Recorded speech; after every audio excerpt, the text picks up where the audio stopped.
sering dibicarakan banyak orang, tapi masih banyak yang bingung loh.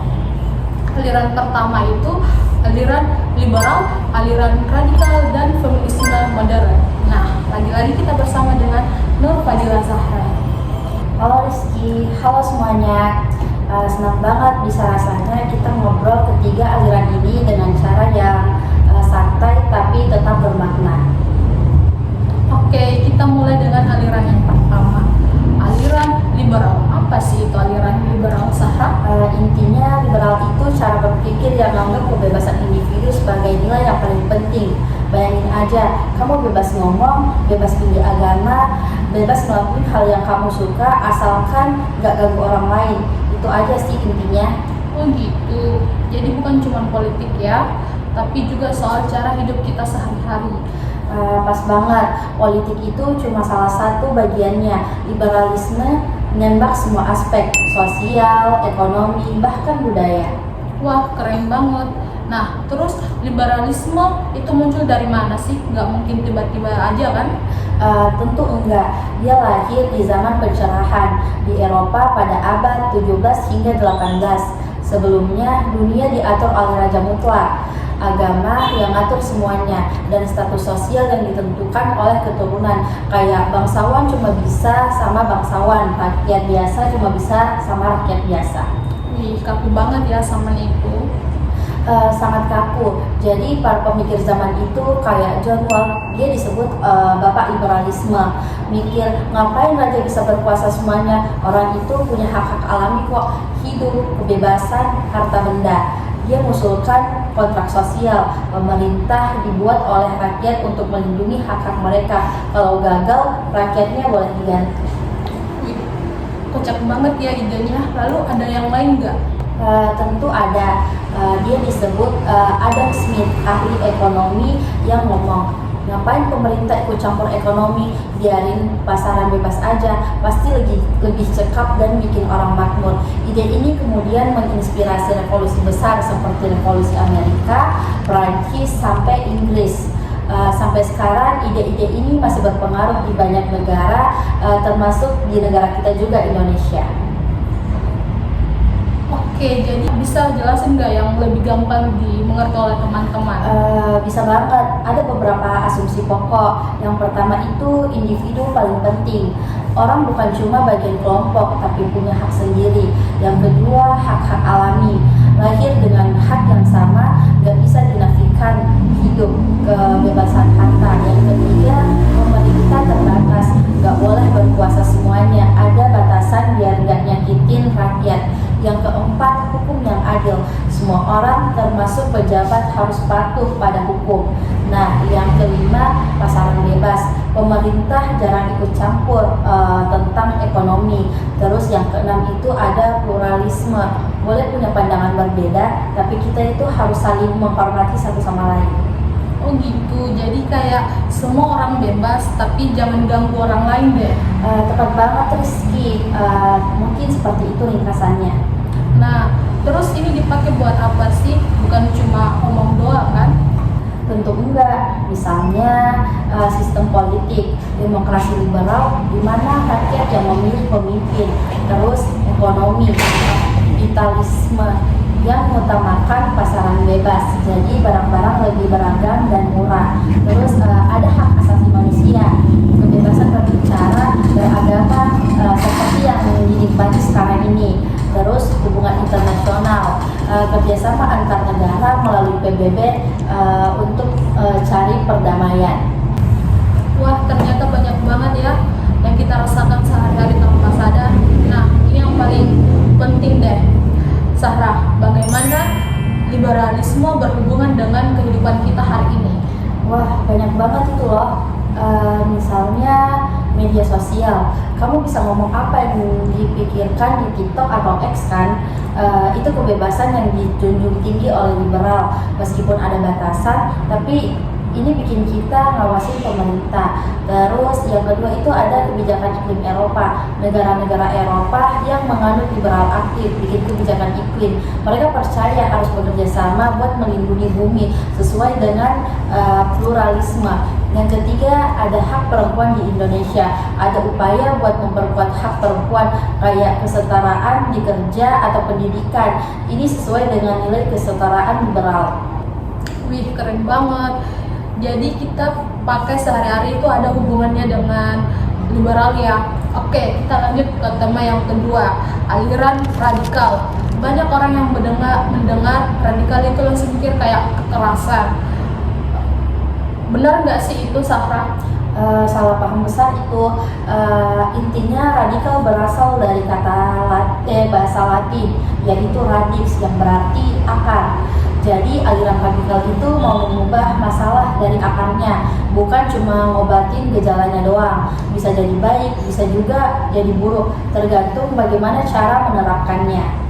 Oh gitu, jadi kayak kalau ada masalah sakit gigi, liberal bisa ngasih obat pereda nyeri, tapi radikal bisa ngasih perawatan biar nggak sakit lagi dari akarnya. Tepat banget Rizky, itu analoginya pas banget. Wah, keren.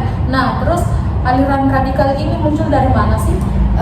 Dia itu nggak ada tanggal lahirnya yang pasti, tapi mulai dikenal pas zaman pencerahan juga loh. Kalau ingat, para liberal zaman itu juga dianggap radikal karena mau mengubah sistem raja mutlak dari akarnya, nggak mau cuma mengubah sedikit-sedikit. Gitu. Jadi dulu liberal itu radikal juga ya? Pasti, karena mereka mau ubah aturan main yang sudah ada dari akar. Kemudian seiring waktu, aliran radikal berkembang ke berbagai bidang, ekonomi, sosial, bahkan politik. Misalnya ada gerakan radikal di abad ke-19 yang mau mengubah sistem kapitalisme yang dianggap gak adil. Mereka mau ubah sistemnya jadi lebih sama rata. Oke, jadi ada ide-ide dasar yang dipercaya oleh para radikal ya. Bisa jelasin nggak biar teman-teman lebih gampang mengerti? Bisa banget. Ada beberapa asumsi pokok. Yang pertama itu masalah ada di akar sistem. Masalah seperti kemiskinan atau diskriminasi bukan karena orang bodoh, tapi karena sistem yang gak adil. Terus yang kedua itu perubahan total diperlukan. Gak cukup ubah sedikit-sedikit, tapi butuh perubahan besar dari akar. Terus yang ketiga itu kesejahteraan kelompok lebih penting dari individu. Kadang mereka mementingkan kelompok yang tertindas daripada kebebasan individu sementara. Yang keempat, tidak takut menantang kekuasaan. Seringkali melawan pemerintah atau kelompok yang berkuasa untuk mengubah sistem. Oh gitu, jadi lebih ke arah ubah semua yang salah dari akar, jangan takut gitu ya? Pas banget.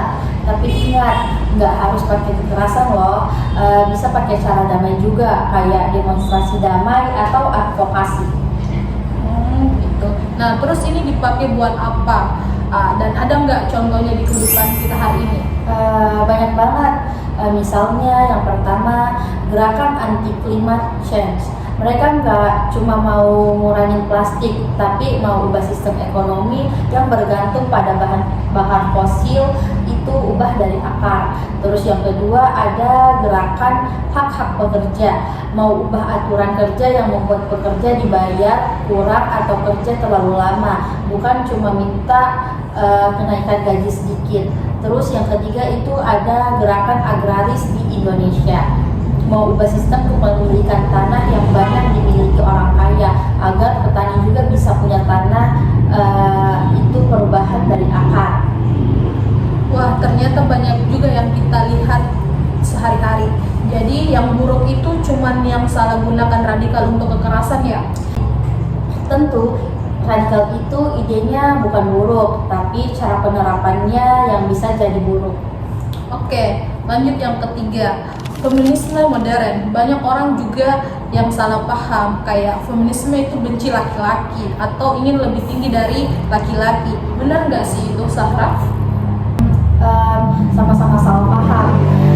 Intinya feminisme modern itu gerakan yang berjuang untuk kesetaraan hak dan kesempatan antara laki-laki dan perempuan, bahkan juga untuk kelompok yang lain yang terkena diskriminasi berdasarkan gender, kayak non-biner atau transgender. Oh gitu, jadi bukan benci laki-laki ya?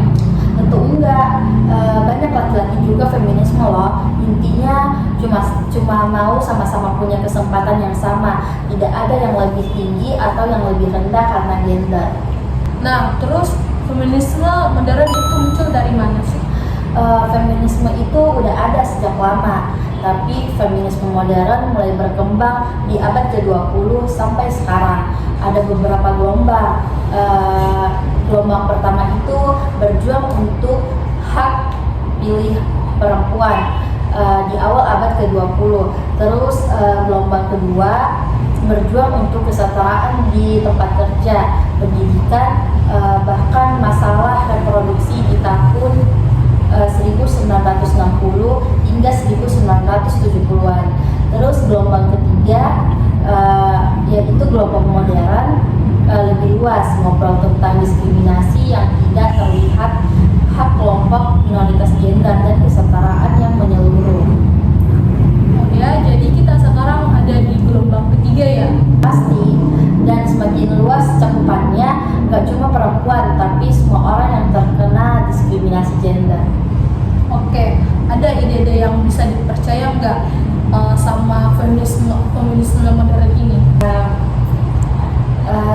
Bisa banget, ini ada beberapa. Yang pertama itu, gender itu bukan cuma biologis, ada peran gender yang dibuat oleh masyarakat atau social construct, bukan cuma karena laki-laki atau perempuan secara biologis.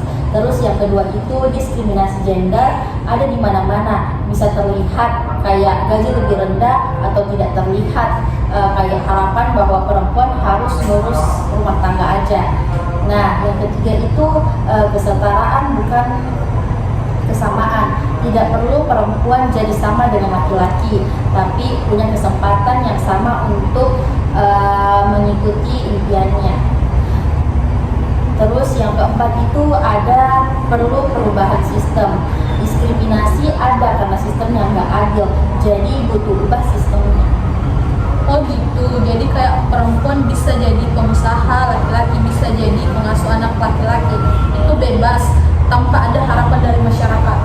Nah, tepat banget Rizky, itu yang diinginkan. Nah, ada nggak contohnya di kehidupan kita hari ini?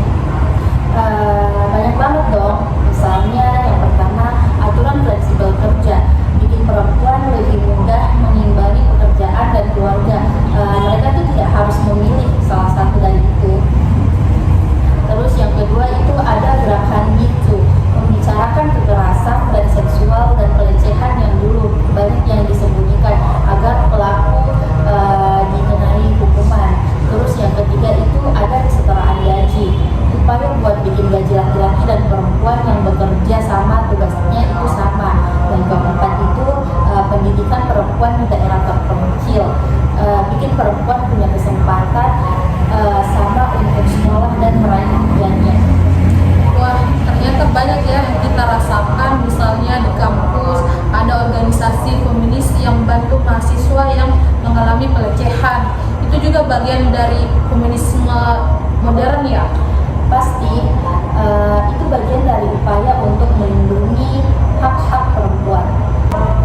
Nah, itu tadi penjelasan ketiga aliran yang gampang banget dimengerti. Terima kasih ya Sarah, udah ngasih wawasan yang luas untuk aku dan teman-teman. Sama-sama Rizky. Ingat ya, liberal itu kebebasan individu, pemerintah bebas. Nah, kalau radikal, ubah masalah dari akarnya. Kalau feminisme modern, kesetaraan gender, ambil nilai dari liberal dan radikal. Semua nggak sempurna, tapi punya nilai yang penting buat bikin dunia lebih adil. Benar banget. Kalau teman-teman ada pertanyaan atau pengalaman sendiri tentang ketiga aliran ini, silahkan tinggalkan di bawah kolom komentar. Dan jangan lupa bagikan podcast ini dan like dan subscribe. Sampai jumpa di